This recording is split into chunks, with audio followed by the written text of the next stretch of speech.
औज़ु बिल्लाहि मिनश शैतानिर रजीम बिस्मिल्लाहिर रहमानिर रहीम रब्बि इश्रह ली सदरी व यस्सिर ली अमरी वहलुल उक़दतम मिन लिसानी यफ़क़हू क़ौली। आज के इस वीडियो में हम इंडियन पॉलिटिक्स के बारे में थोड़ी सी और बात करेंगे। मेरा पिछला वीडियो जो है वो इसी सिलसिले में था। बहुत सारी ऐसी चीज़ें हैं जिसके बारे में हमारे बड़े मिक्स ओपिनियन होते हैं और मेरे दोस्त अहबाब और काफ़ी सारे लोग जो हमारे जानने वाले हैं, डिस्कशन में जब बातें होती हैं तो लोग अपनी अलग अलग राय रखते हैं। मेरा ऐसा मानना है कि किसी भी मसले का जो सॉल्यूशन है उस मसले की जो संजीदगी है उसके तनासुब में होती है।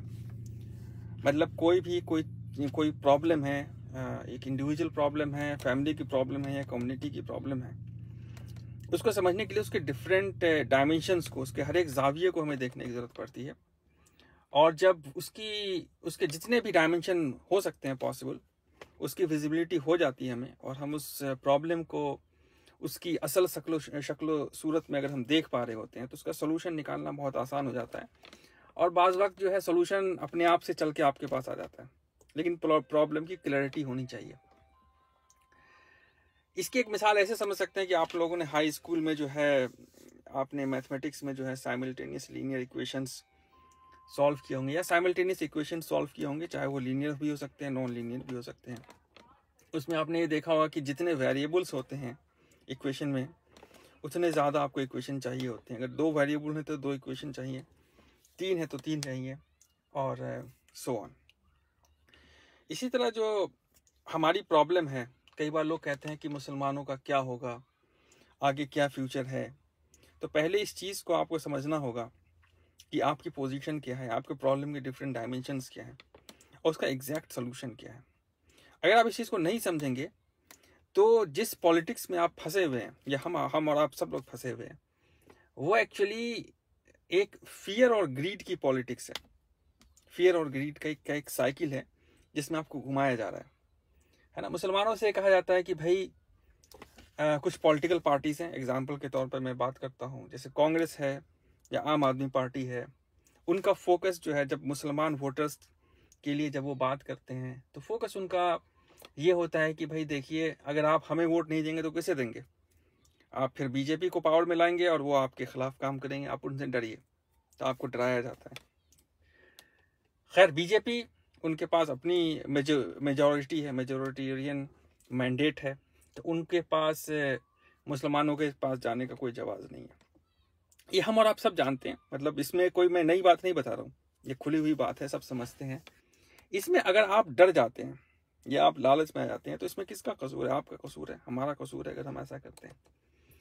पहली चीज़ ये आपके दिमाग में होनी चाहिए, जो मैंने आपको भी बताई, कि आप और हम और जो Muslim community as a whole India के अंदर एग्जिस्ट करती है, उसकी जो पॉलिटिक्स का जो महवर है, उसका जो सेंट्रल पॉइंट है, वो इसी डर और लालच में जुड़ा हुआ है। लालच में को मैंने एक्सप्लेन नहीं किया है, लेकिन उसमें वो सारे लीडर्स हैं, एमएलए हैं, एमपी हैं, जिनको लालच देकर जो है खरीद लिया जाता है। और चूंकि उनके पास जो चीज़ ऑफर की जाती है उससे ज़्यादा इंपॉर्टेंट कोई दुनिया में चीज़ होती नहीं है, तो वो बिक जाते हैं। खैर, अब आइए प्रॉब्लम को समझते हैं, इसके डिफरेंट डायमेंशन को समझते हैं और इसके इक्वेशंस को समझते हैं। बहुत ज़रूरी है समझना, भले आपको मैथमेटिक्स आती हो या ना आती हो, लेकिन ये इक्वेशंस को समझना ज़रूरी है। एक हदीस है, उसमें नबी सल्लल्लाहु अलैहि वसल्लम ने कहा, चहल हदीस की किताबों में बहुत कॉमन है, उम्मुलकुम आमालकुम, जैसे तुम्हारे अमाल वैसे तुम्हारे हुक्मरान, है ना। मतलब आपके जो एक्शंस हैं उसी के बेसिस पे आपके रूलर्स आप पे मुसल्लत किए जाते हैं। एक डिवाइन लॉ है, एक हिडन चीज़ है जो कि हमें आपको नज़र नहीं आती है, अल्लाह का कानून है, उसके अकॉर्डिंग जो है सारी चीज़ें हो रही हैं। हर चीज़ तो अल्लाह के हुक्म से ही होती है, तो वैसे ही हमारे ऊपर हुक्मरान मुसल्लत होती है। इक्वेशन नंबर 1 है ये, पहले चीज़ को दिमाग में रखें, जैसे आपके अमाल वैसे आपके हुक्मरान। अब आप कहेंगे कि हमारे अमाल क्या है, हम क्या डिज़र्व करते हैं कि हमें हुक्मरान मिले।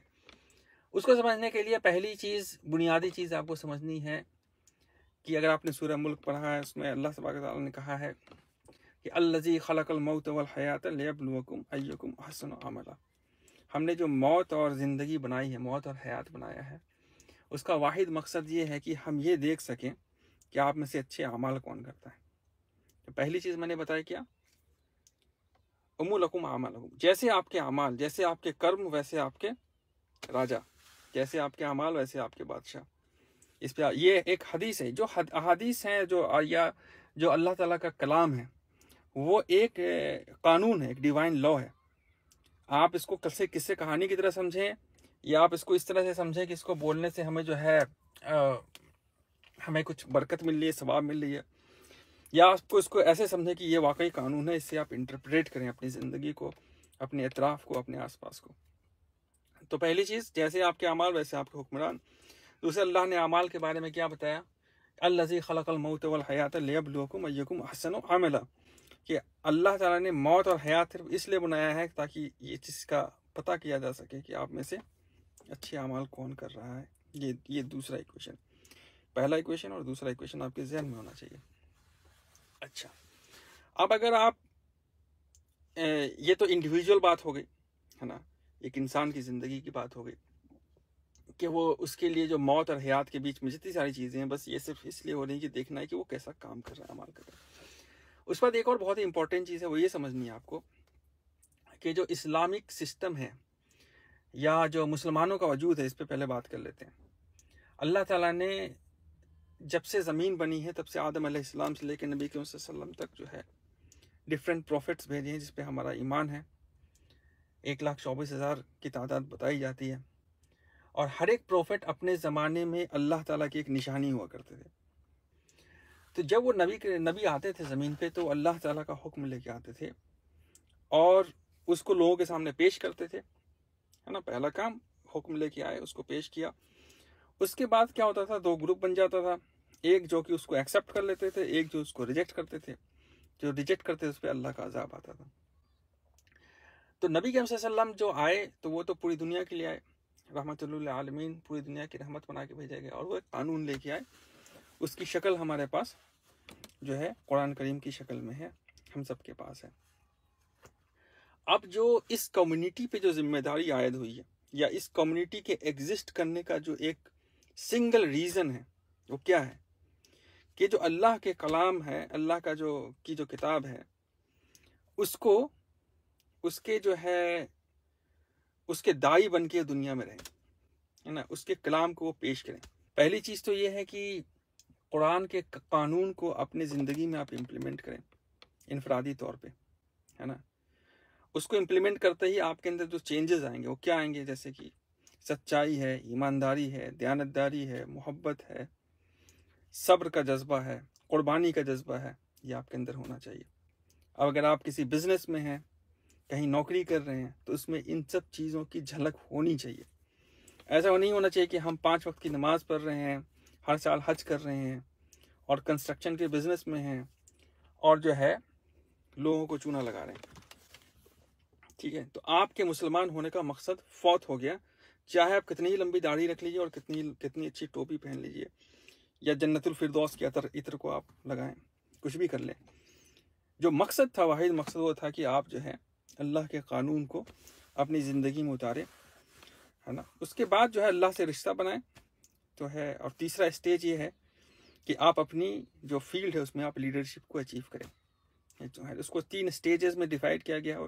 बहुत सारे उलमा है वो कहते हैं कि इमारा है, इबादा है और खिलाफा है, 3 स्टेजेस हैं मुसलमानों की। अब ये इक्वेशन नंबर 3 है। पहला इक्वेशन मैंने बताया, उम्मुलकुम आमालकुम, जैसे आपके अमाल वैसे आपके हुक्मरान। दूसरा इक्वेशन, आपके अमाल को नापने तोलने के लिए ही आपको ज़िंदगी की जो नेमत है दी गई है, और इसी के लिए आपको एक दिन मर के जाना है, दूसरा इक्वेशन था। तीसरा इक्वेशन ये था कि आपके आने का पर्पस क्या है इस दुनिया में मुसलमानों का। अब ये जब 3 पर्पस आपके पास अगर क्लियर है, 3 इक्वेशन क्लियर है, और उसकी रोशनी में जब आप अपनी पॉलिटिकल सिचुएशन को एनालाइज करेंगे और देखेंगे, तो आपको पता चलेगा कि आपको जो ये फियर साइको है ना, डर और लालच, इससे निकालने के लिए ही अल्लाह ताला ने आपको सजदा करने का हुक्म दिया है कि आप इससे बाहर निकलें, है ना। तो अगर आपके पास कोई पॉलिटिकल पार्टी आती है, कहती है कि नहीं आप में वोट ना दीजिए, इसको वोट दीजिए, तो वो आपका नुकसान कर देंगे, या आपकी मस्जिदों को गिरा देंगे, या आपका जो है निज़ाम ख़राब कर देंगे, या आपको नमाज नहीं पढ़ देंगे, पहली चीज़ तो उससे डरने की ज़रूरत नहीं है, ठीक है।